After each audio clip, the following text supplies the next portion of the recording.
About where we are in South Africa today. Even in these negotiations, although, you know, we may worry that this GNU may be falling apart, I don't think it's going to fall apart because the stakes are too high. And it is important that we negotiate, but I'm excited about the fact that the ANC is not being bullied, allowing themselves to be bullied in these negotiations. Which means that they are waking up and understanding the moment we've arrived at, that is going to require a lot from all of us, including them, right? So, in 1994, I realized that as Black accountants who have been, you know, running our small businesses, if we don't position ourselves for growth, we're gonna miss this tide. And I don't want us to miss this tide again. I don't know how many of you saw the article that I wrote in December last year, reflecting on the 30 years of democracy. And yes, I was bashing leaders and leadership and all of that. But I was saying in the article, we need to take collective responsibility for where we are today. Because we are not in a position where we are leading in the economy as Black people, for instance. And you know, let's commend ourselves for the progress we've made. One big thing that we've achieved is to create this Black middle class of people who are highly educated and highly experienced, who are in leadership positions in corporate South Africa. But can we say we are leading the economy? No. You can't say we are leading the economy. Although we may have people in high leadership positions, how many of them are really leading and not being boxed in a certain box that you can operate according to these parameters and you can't step outside these parameters? So we can't say, even though we're proud of all of those people who are in leadership positions, we cannot confidently say that as Black people we are leading the economy. So I'm saying, in this time around, the next 30 years, we need to position ourselves to get to a place where we are leading the economy, right? This is our own country. You can't be on the sidelines of the economy of our own country, right? So let's forgive ourselves for the past 30 years and say, yeah, maybe it was a time for us to build wealth. It was a time for us to get educated and to gain experience. We don't have any excuses in the next 30 years. And I'm saying this because white people are getting into government. They're not going there to play, eh? They're not going to play. They're going to be very strategic because they're not going to waste this opportunity. And if we're going to be complacent, not just in politics and government, in corporate South Africa may change, right? And if we're complacent, again, we'll be here 30 years down the line and we'll be saying, yo, we missed another 30. We can't afford that, right? And fortunately, I'm talking to young people who are the leaders of the future. So I'm saying, you need to wake up. You really need to wake up so that we don't miss another 30 years. So, as black accountants, we didn't sleep, guys. I was very sure that we're not gonna miss this moment. We started our small practices in apartheid South Africa, which was a bold move, right? Because I personally refused to allow a system to tell me who I can be and what I can achieve in life. And I had been worried about the fact that we're on the sideline of the economy of our own country and our own profession. So I started talking to a few of my colleagues to say, let's come together. Let's merge our small firms so that we can position ourselves for growth. You know, negotiations are negotiations and so on, and a lot happen. You have to read about it in my book as well. But out of those negotiations, we had 3 medium-sized black firms emerge. Others merged with one another. I established Gobodo Incorporated from scratch by inviting a few of my colleagues who were managers in the Big Four. It was an exciting time. When I reflect back, I'm really just amazed at what we achieved. Because to me, we achieved the impossible, all right? Because it's actually quite strange how when you take the bold move to pursue your vision and you're courageous, how things just come together, fall into place.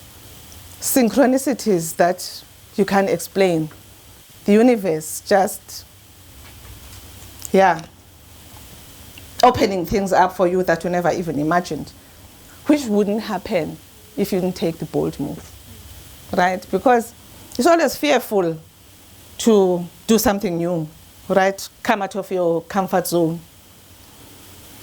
So at that time, as we were, planning, we were very mindful of the fact that we can't make a mistake. We spent a whole year planning this venture. I had been operating in the Eastern Cape as my small practice, but I knew that this was something big and we have to plan it properly. So we spent a whole year planning this. And we were fortunate that we were assisted by someone like Peter Moyo, who was a senior partner in a Big Four accounting firm at the time, who dedicated himself, spent weekends away from his family, helping us plan this venture. And then my colleagues they were still managers in the Big Four at the time, brought also their Big Four experience as we're planning this. Then, after the launch, actually, I'm approached by these white guys from KPMG Forensics Audit, and they're saying they want to join us. Like, really? I mean, this is a joke. But when the negotiations start in earnest, and as we start the negotiations, my partners are saying, no, Nonkululeko, I mean, we're starting a black firm here. We shouldn't be thinking about bringing in white people. I had always been an advocate of black people and white people need to work together. And the reason for that was the fact that we have a unique situation in South Africa where the colonizer and the colonized reside in the same country, because normally the colonizers leave and the people of that country then move on with planning their future and stuff like that. We don't have that situation in South Africa. And both of us, black and white, we need to make the best out of the situation. We're trying, but we can't stand here and say it is actually working. as intended, because we've had to force issues around BE and things like that. So I persuaded my partners to say, guys, the reality of the situation is that we've been excluded from economic participation. And therefore, these collaborations between us and our white counterparts will be good for everyone. But in that, I was very clear who is leading this firm. We were leading the firm, right? And yes, we're partners. We made that work. We were genuine partners. And I was able to prove right through my career in audit, because we always had white partners right through my career in audit, that this partnership of black and white can actually work effectively. And we would have maybe one white person in EXCO, but the majority of EXCO was always black. So I'm saying this as we move into this new era, that we need now to work together to rebuild. Because it is pointless to leave the rest of the country outside economic participation. That thing is not sustainable. We all know, even us, who may be the middle class right now, we can't relax just because we are not, living in poverty and things like that. Because in the next 30 years, if we don't correct the situation in South Africa, economic situation in South Africa, yeah, we're going to be building to destroy, right? So now I'm reflecting, going back to that 1994, we established this medium-sized black accounting firm. I have this dream of a black medium-sized black accounting firm. And these synchronicities that I'm talking about, and certainly Stella Setau, who was the Minister of Public Enterprises, comes up with an idea of using state-owned companies to empower black professionals. And for the first time, we have an opportunity to audit a state-owned company, which things were excluded to us as black accountants. And that was the first opportunity that enabled us to grow and expand, move from the Eastern Cape and open an office in Johannesburg and other parts of South Africa. Synchronicities. And then we were approached by these guys from KPMG. And we were able to literally, guys, take over the whole forensic unit of KPMG, because the whole of them came and joined Gobodo Inc. I remember we were still, our offices were still being prepared. So we go to the landlord and say, we're wanting to rent half a space, half a floor. Can we now take the whole floor? Before we even moved into our offices, we expanded, my dear. Expanded. This whole thing of courage, the courage to pursue your vision. And overnight, our forensics was new at that time. Our forensic unit was one of the best in the country. We're really proud of those things, and therefore, other state-owned companies open to us, were able to expand, and we're able to see that vision of a medium-sized black accounting firm come to fruition.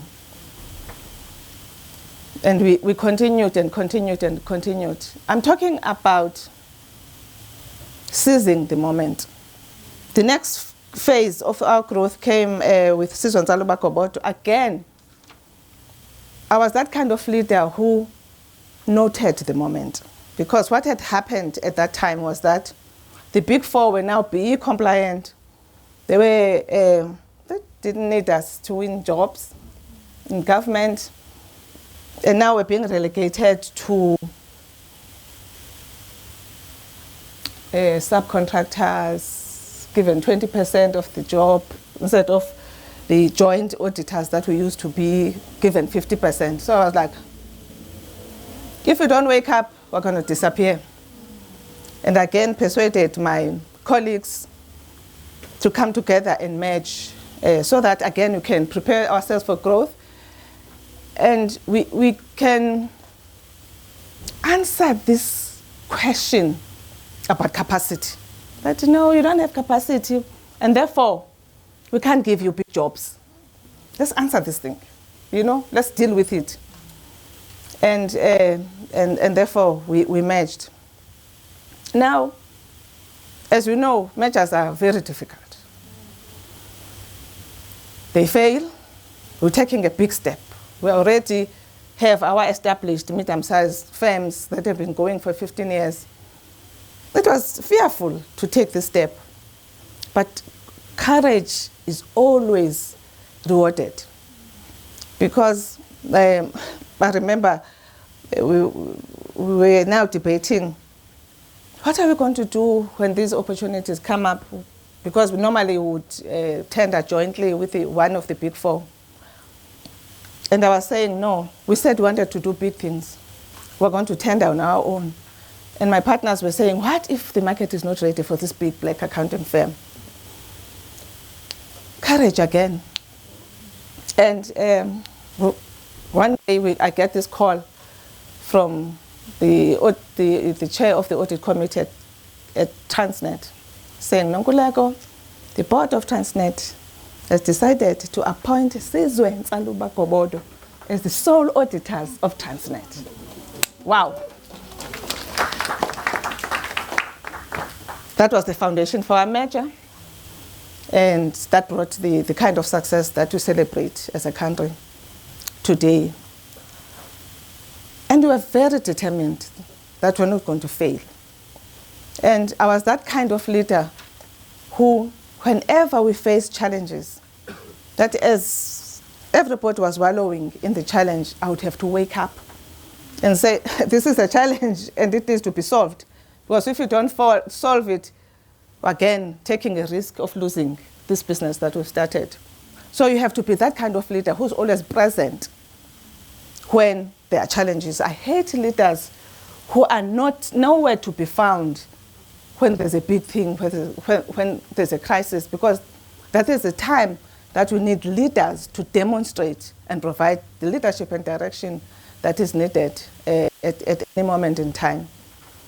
So I thought I would share that experience so that I can show you that when you are mindful of the moment in time you've arrived at, whether it's your career or whatever it is, if you don't see that opportunity that would propel you to the next phase of your life, you're going to be crying and saying you are overlooked and so on because you were not mindful of the moments. It's very important that we are mindful of these moments. And we've come to that moment in South Africa. Now, when we talk about awakening authentic women leaders, I've been one, and my first baptism of fire happened when I was 19 years old. I had taken a gap year working at my father's panel beating shop because I didn't know what I wanted to do. And my father said, okay, as we are figuring out, go and work there. So I arrived here, and it was being run by 2 white managers. The white manager asked me, what is your name? Nonkululeko. He says, what? That's too difficult. I'm just going to call you Mary. And I'm like, what? You will do no such thing. This is apartheid South Africa. You will call me by my name. You will write it down.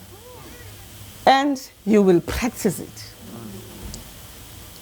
That was when I learned how to stand up to male bullies. And it was sort of the story of your life. So when I started articles, By this time I was sort of wise. I mean, as a woman, as you enter through the door, you are dismissed, treated with suspicion, that you are not capable, you are inferior, you don't belong here in the first place, you belong in the kitchen, and until you prove yourself, right? So every time you started from that place, and I was always mindful that there is no one who's going to define who I am. I used to say to myself in those passages at KPMG, your opinions of me do not define who I am. You don't even know me. Because I knew that I belonged. I knew that I was worthy to be there. I knew that I was educated, I was smart, and prepared to work hard. That qualifies me, right? No one can say, I'm not qualified. So, I always, stood up for myself, and I didn't wait for people to open doors for me. I mean, they get it that you are smart and you're promoted early. Then you're given this portfolio of clients. I'm like, I'll never get the kind of training I deserve with this portfolio. And I will make sure that I rearrange everything and get my own portfolio of the kind of clients I want to work in. That was sort of the story of my life. And I want to say that because there's this stereotype of women that we are expected to fit into, if you don't fit into that stereotype, then you are, looked upon, prejudiced, harassed, excluded from opportunities, called names. You are a troublemaker, you are arrogant, you are this.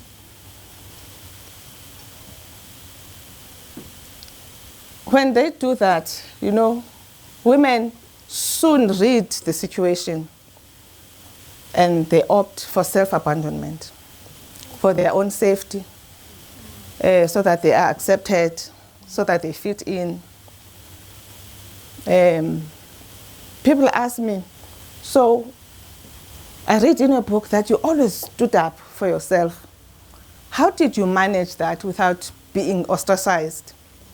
And I always say that it's because I always moved from a place of knowing who I am. When you move from that authentic place of knowing who you are, you get that respect. But when you are protesting, shouting, notice me, appreciate me, blah, blah, blah, people know that you don't know you don't know who you are, my sister. They know that you don't know who you are, and they will never earn their respect.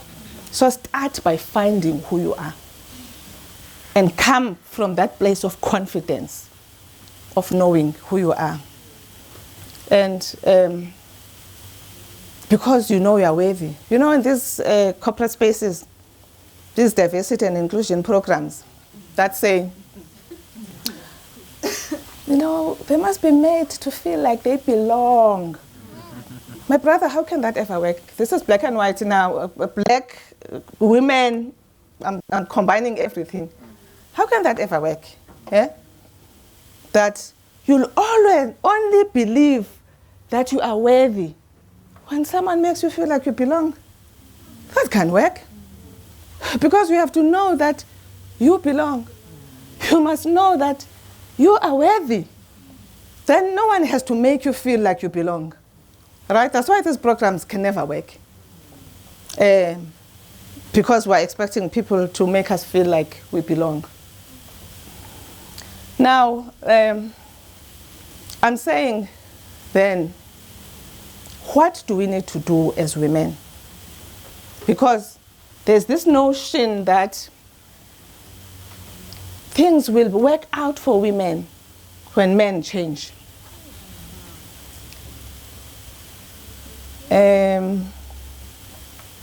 We know most when you're in a privileged position, you don't want to give up your privilege, right? And there is this whole notion of the belief that men and white people, their superior position is their identity. Which is why I was struggling with dealing with these inequalities. Because you'll do everything to protect your identity, right?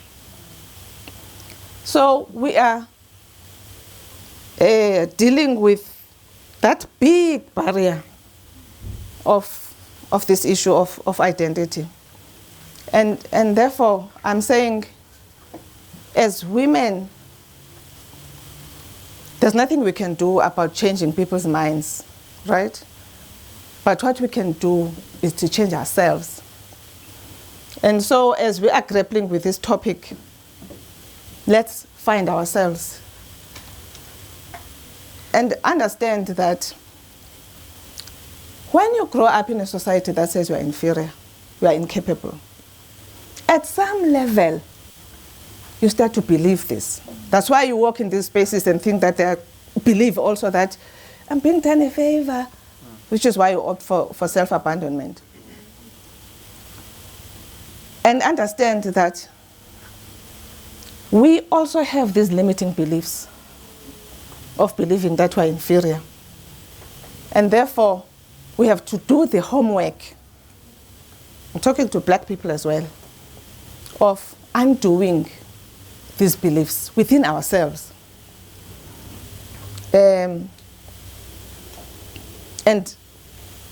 deal with ourselves, because someone who is superior needs someone to be inferior for them to continue to be superior. So if you don't believe anymore that you are inferior, who are they superior to? They can't be superior to you, because you now know that you are not inferior. You've dealt with the limiting beliefs. I'm saying this because I grew up shy, quiet, and my mother was very worried about me. And, you know, started to verbalize her fears, which, I mean, as a 7-year-old, really affected me, because she was a matriarch. I also started to believe that I will not make it in life, right? Low self-esteem, and so on. And that day of that manager was when the real Nonkululeko came out. Because I'm like, where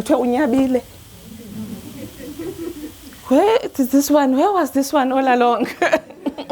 Who could stand up in apartheid South Africa to a big white man, 19 years old. And I realized that the real me is always there, right? So no matter what they say about you, you are not that. The real you is always there. And you can find her, you can find him. You've got to make it your business to ditch the image that has been created around you and find the real you. And that needs time and effort and reflection and understanding yourself, understanding your own strengths. Because I always believe that in corporate, we don't bring just the certificate and the experience. We bring our whole selves. We bring our gifts and talents, our interests, which is why you don't enjoy a certain job. And they may say that you are performing poorly. It's not because you are dumb. It's just because you are not in a position to use your natural gifts. And therefore, you'll never excel, no matter how educated you are, if you're working in an environment where you can't use your natural gifts. For instance, with me, I recognized very early that although I was an accountant, I was not technically strong. I don't enjoy a job that is too operational. I want to function at a more strategic level where I can lead. So whenever I'm put in a position where that is too operational, you'll believe that I'm really dumb, because I'm not able to bring my whole self to this position, I'm not able to use my natural gifts. So these are the things that you need to know for yourself. That when they're saying we are dumb and we are not performing, you know that, no, it's this job, you know, it's this role that I'm playing. And again, that thing of being mindful, of taking responsibility for your own life and your own growth, and making sure that you position yourself for the right job, the right position. It's your responsibility. It is your life. No one is going to do this for you. Yes, of course, your leaders may see potential in you that you don't recognize yet. And let's be open to those opportunities and not feel like, maybe I'm not ready for this position. You know, we always start with fear. We always start with doubting ourselves so that you don't miss those opportunities, right? And so, there is this issue of balance. Let's just tackle this issue of balance. And I'm always fascinated by the fact that we talk about balance as it relates to women. We never talk about balance as it relates to men. But both parents are working. Are they? Why there's an issue of balance? It's because the mother is working and the father is working. But the father can dream his biggest goals and ambitions and achieve them because he doesn't have to deal with an issue of balance. Why? Because there is someone who is supporting at home him to be able to achieve his highest goals. And maybe back those days when the roles were defined by whoever who were not there, that women are supposed to, you know, be responsible for domestic responsibilities and caregiving, and men must go out and work and bring the bread. But in the last 100 years, the role of women in society has changed. But society has not shifted to accommodate that. They say, you can work, you know, have a career, but we still expect you to fulfill your responsibilities, traditional responsibilities as a woman in this family. And I always say, women, they're always feeling so guilty about their careers. But men don't feel guilty about being helped to support the family. Do they? No, they're not apologizing. 2 paychecks, Budi, on the table.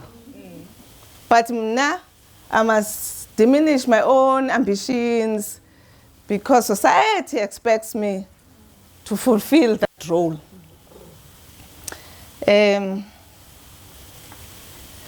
Domestic responsibilities are skills. Anybody can learn to cook and clean and wash dishes and look after children. Yeah. Right? Women are now leaders in business. Why? Because they're trained. You said before we couldn't. Now we are, because we're trained. So men can be trained in these domestic responsibilities. Let's start to have, starting in corporate and at home, these open dialogues about this issue, right? Create safe spaces where we can have these dialogues. And at home, mothers-in-law, me, instead of blaming, when I visit my daughter, my son, and I find him washing dishes, I'm like, but what is this? No. We need to create these safe spaces at home. And when my son is saying, no, Mama, this is how we do it in this household, I should respect that, you know, and actually encourage it. right? Because that's the only way we're going to solve this problem. There is no way we're going to build this economy when half of our workforce is not given full opportunity to reach their full potential.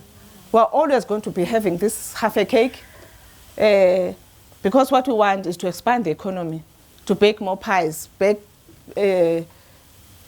bigger cakes so that we can all contribute, which is why this whole issue of not allowing people to be their true selves in corporate South Africa is not working for the economy.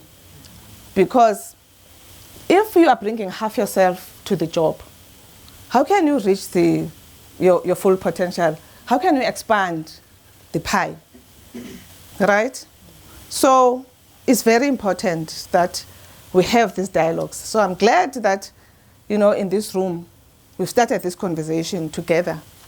And so that you can start to reflect on this. I mean, the biggest thing, I don't know what the rate is. How much time do I have now? 4 minutes, okay. This myth that men cannot be natural, we need to kill this myth because it's not true. And we have a broken society because men have been made to believe that they are not naturals. They are not able to fully love their children and be present. It's a woman's job kind of thing. And our children are broken because of that. And I've proven it in my own household. Because my son is divorced, and he's a top executive at Old Mutual, but he shares responsibility 50-50. 1 week, the children are with him. 1 week, they are with the ex-wife. And I ask myself, that week, who is the nurturer? The wife is at home. My son is a perfect nurturer of my grandchildren. Cooks with them, makes sure that their hair is done, helps them with homework, because he can, because men can. My son-in-law, perfect nurturer to their daughter. He is the one who makes sure that, he said, this whole thing of black people's hair that is destroyed, I'm going to make sure that my daughter's hair is not destroyed. He takes personal responsibility. He found the hair salon with using natural products, takes the daughter there himself, not the wife, because men can be naturals. So guys, let's demystify this whole subject because we can deal with this gender inequality very quickly and allow women to lead without this box that you can lead only along these parameters. Thank you very much. Absolutely incredible. Please, let's give her another round of applause. This is amazing. Thank you, Ma, so much. It's such an important reflection. When you were speaking, with everything that you said, it started from a place of reflection and understanding who you are, the communities that you're in, what you're trying to achieve, which brings about a confidence to then speak on the issues that are at hand that you're trying to change. I am hoping that we have some questions because you guys will have 10 minutes. I'm really trying to maximize on the opportunity that you guys have here in this moment. There are microphones on each of the tables except this one and this one, so I will float the mic around if need be. Morning, everyone. Ngutando Ngwagasithole. I've got a short remark, then a question, right? I love the emphasis that you said transformation is not about race, but about values and principles, which is true that whiteness can still be upheld by non-white people, right? That's my remark, yes. and it's very important, yes. Which follows up on my questions, right? So you reflected on the elections, right? And we realized that from voting percentage, we dropped by about 7 basis points, because we're currently sitting at 48%. But the outcome shows a protest vote where the general public sentiment of South Africans are not happy about the status quo, right? Mm. How can we as young professionals, especially black professionals in corporate, try to advocate that if society is not happy about the status quo, right, it is important for us to be involved in civic work and be active citizens, because that will impact the greater good of the society. How can we, what are some of the ways and structures to advocate for that? Thanks. I suppose, it's going to be very, very important, starting there at corporate, to start taking responsibility of changing the dynamics within corporate, so that we can start to deal with these unfair economic conditions for black people. I don't understand why we're still talking about financial exclusion, black people not getting access to capital, when we've got so many CEOs, black CEOs in these banks and insurance companies. Why is that, all right? So this whole thing of understanding that you are where you belong has to start there, so that you can feel free now to empower your own people, right? So it actually starts there, that when you're in a leadership position, whatever, whether we are head of a department and so on, understand that you have to raise leaders who are going to be able to stand up when they take on leadership positions, so that we can start to change these dynamics and get people, black people, to start leading in these spaces. Of course, as this middle class, we cannot stand back now and drive our beautiful cars and go to our beautiful homes and forget that there's a whole society out there that is excluded. We've got to find a way of contributing, no matter how small, even if you're taking care of an orphanage, you know, as a professional visiting those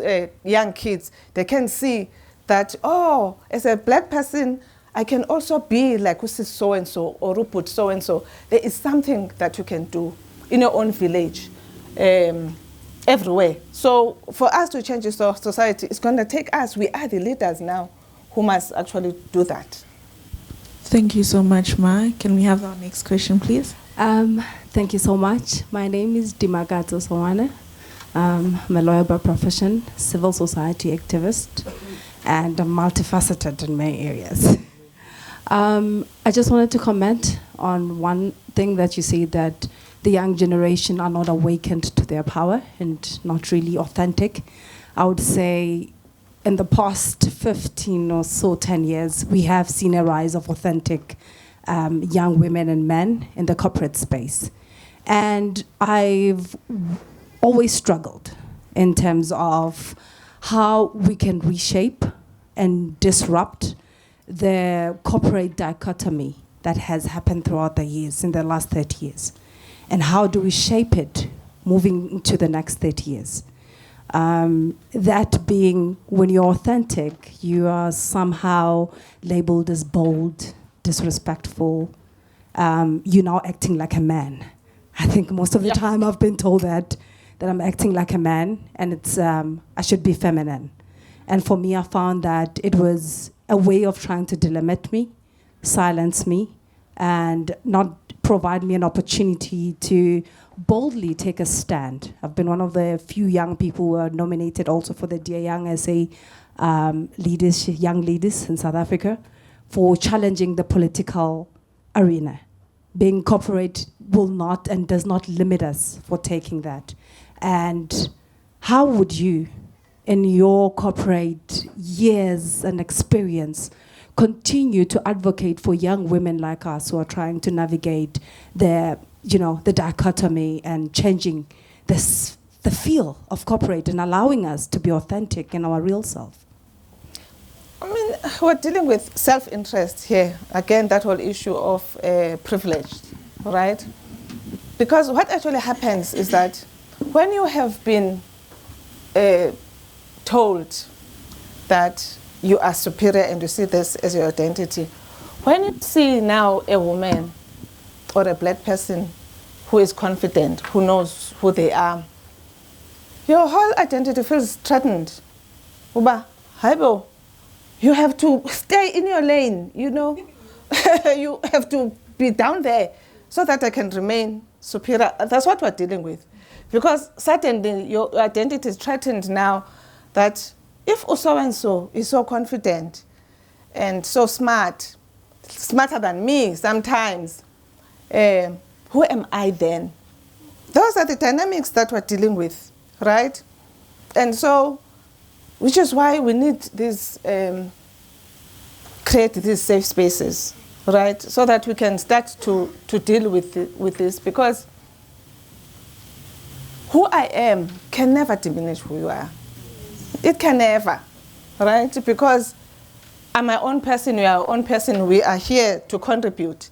And when we bring our best, we can create something better. People need to understand that there's no threat to anything here, but everything to be gained by allowing people to be themselves. Next one. Thank you, yes.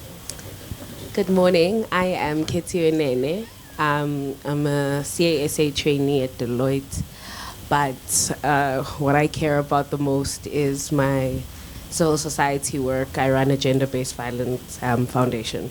So my question to you is, I'm struggling a lot, and I'm really, really grateful to be in the space where you are passionate about authentic women leaders.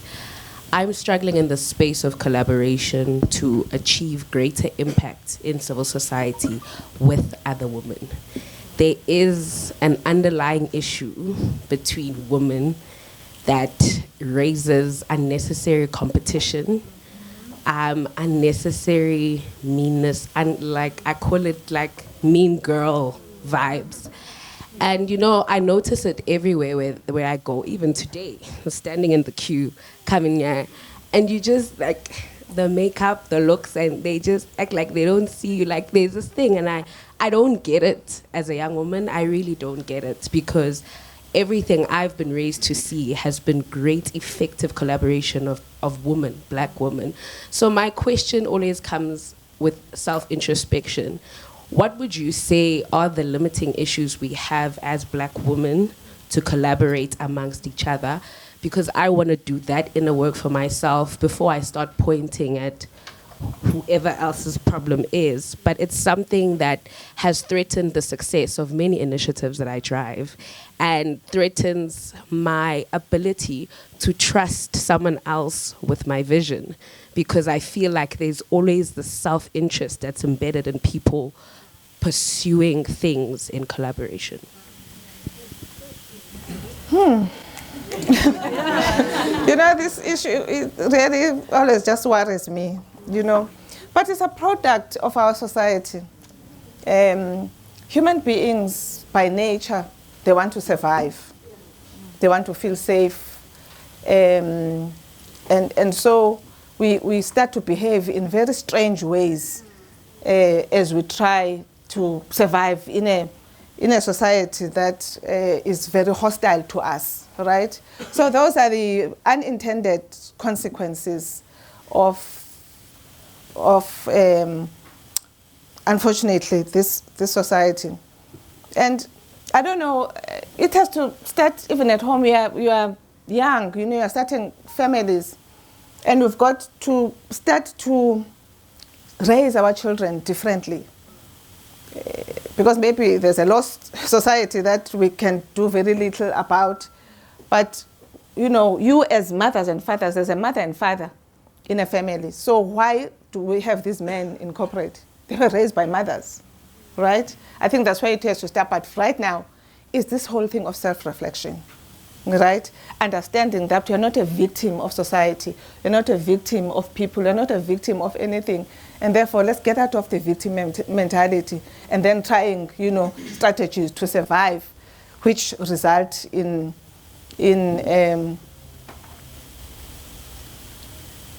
how dare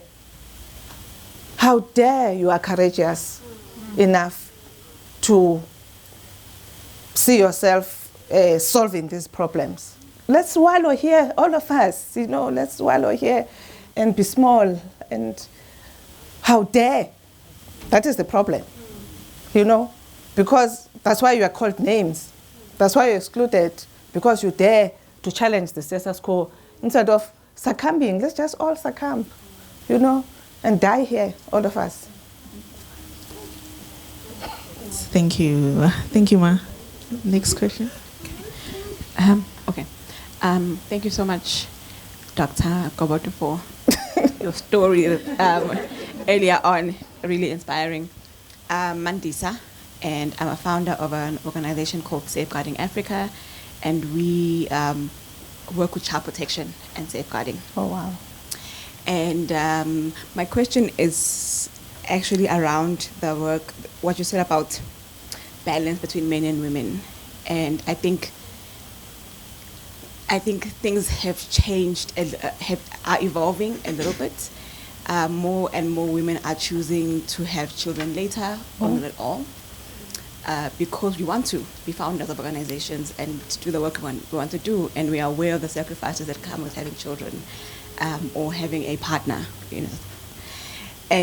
But I think women just struggle to catch a break, and I'm so glad there's men in this room, because they can also hear us as we're talking. Because now there's also a shift in how dare you walk, as you said, how dare you get off the status quo. I've had somebody say to me, "You don't have children, what do you know about safeguarding and protecting them?" I'm like, okay, I was a child, so I think that's enough. Exactly. And I have nephews, and I work in education, so I think I have enough. But those kinds of things, right, that make you now feel, that make it now seem like you are lacking in some kind of way, because you've made choices that mean you're not, married or lifelong partnered, or you don't have children, So just, I just want to hear your thoughts on how, even as women leaders, we can support women who make those choices in the workplace, and not then make them the mule that gets beaten the hardest, because, well, you had no one to rush home to, so stay, stay longer, do the grunt work, and that kind of thing. And so how do we, I guess, evolve with that, and allow women to be authentic in however that looks 30 years later, I mean, that's why really this is a societal problem that needs to be solved by society, black and white, men and women, and so on. Because, again, there are those unintended consequences, because women are starting to make those choices. I mean, I admire the women who are making those choices, because I notice more and more women are deciding not to marry, deciding not to have children, even those who are married, deciding not to have children, because they're choosing their careers. So we're going to have more and more of women making these choices. Right now, we are, again, being, challenged for the choices that we make. But women are not stopping, They are not stopping. They are continuing to make those choices. So we're going to end up with a society that we don't even recognize, if we don't understand that we have to solve this problem of gender and racial inequality. We just really have to solve it. So I just want to say that women can be bold to make those choices. And they're calling you names, because how dare, when I had to sacrifice, when my next episode on my podcast is around mental health and all of those issues. I was sitting with someone and we were talking about this subject, and she was telling me how she was forced. She went to medical school, how she was forced when she was doing 4th year medical school to have a child, because the man was like, you need to give me children, kind of thing. And back then, she couldn't stand up for herself. But the women of today, we probably say, take a hike. I'm going to finish my degree. I'm having no children right now. It's that thing of how dare you challenge the status quo when I had to sacrifice. So we must just ignore those things and support one another. Amen. We have one more question. It's you as well. I think I picked him first and then it's you. No problem. You can go straight ahead. Good morning, everyone. My name is Takudzwa Wuni. On the topic of reflection, I think you really emphasized how proud you are of what you've achieved. So my question is, looking back, knowing what you know now, is there anything you would have done differently?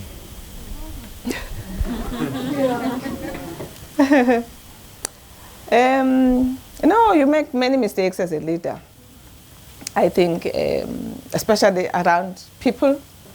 I was this strong leader who believed that the vision was more important. You know, we have a destination to get to, dragging them, screaming, and and so on to get to that destination. I just feel that maybe I could have done that differently.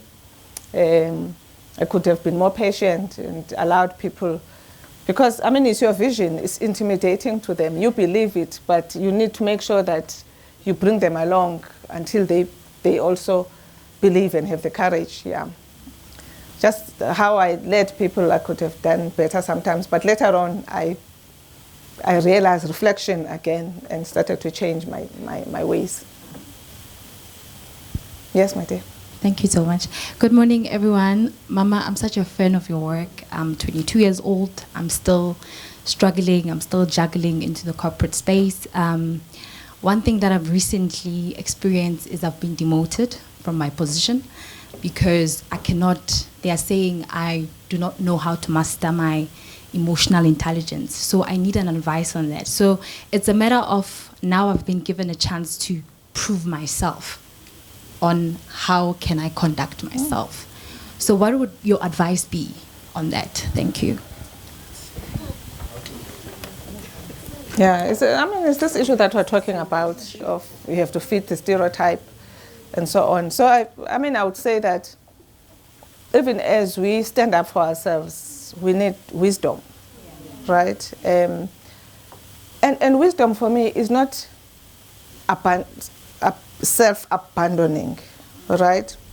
It's understanding that you've got to find ways of communicating in a mature manner your views, and understanding which fights to fight and which ones to let go, because you don't have to fight every battle. And as people gain confidence in you, you have an opportunity to be bolder, right? And so there's a difference between wisdom and abandoning yourself, because you're gonna die if you abandon yourself, and no one will ever respect you anyway. But yeah, it's taking a step back and reflecting and finding wisdom of dealing with these things and pick your fights. Yeah. Thank you. Thank you, Thank you, Ma. guys. Can we You're a please great have a round of audience. applause for Uma? Please be sure to get her book so that you can have it signed and have another opportunity to speak with her. On behalf of Henley and Lincoln Marley Foundation, we are truly grateful for the... Oh, Askis, yay! No, it's not a problem. Yeah. Take two.